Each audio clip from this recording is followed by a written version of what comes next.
शरद पवारांच्या पक्षात माणसंच उरली नाहीत, पवारांना कुणाशी युती केल्याशिवाय पर्यायच नाही. मंत्री राधाकृष्ण विखे पाटलांची जोरदार टीका. जनगणना 2027 पूर्व चाचणी अंतर्गत एम पश्चिम विभागात घर यादी आणि घर गणनेला सुरुवात. डिजिटल पद्धतीनं होणार जनगणना. पूर्व चाचणीसाठी एकूण 135 प्रगणक आणि 22 पर्यवेक्षकांची नेमणूक.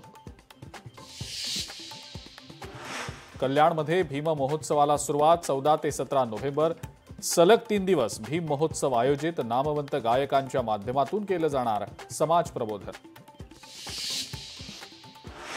सिंधुदुर्गातल्या कणकवली नगराध्यक्षपदासाठी भाजपकडनं समीर नलावडे यांचा अर्ज. भाजपनं सदस्यपदासाठी केले 10 उमेदवारी अर्ज दाखल. आचारसंहितेच्या पार्श्वभूमीवर संगमनेरमध्ये पोलिसांची कारवाई. एका वाहनातून पकडली कोट्यवधींची रक्कम. रक्कम मोजण्याचं काम पोलिसांकडनं सुरू. बेळगावजवळच्या राणी कित्तूर चन्नम्मा प्राणी संग्रहालयातल्या 28 काळविटांचा संशयास्पद मृत्यू. बॅक्टेरिया इन्फेक्शनमुळे मृत्यू झाल्याची वन खात्याकडून शंका व्यक्त.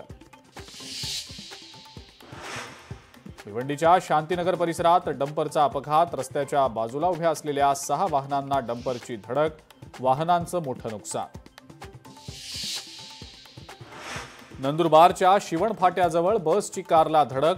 कारमधले 5 जण किरकोळ जखमी. कारचं मात्र मोठं नुकसान.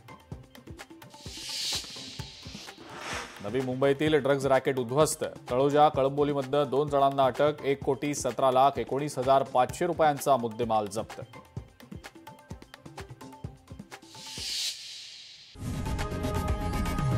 लोकशाही मराठी ऐका, पहा, जागरूक रहा.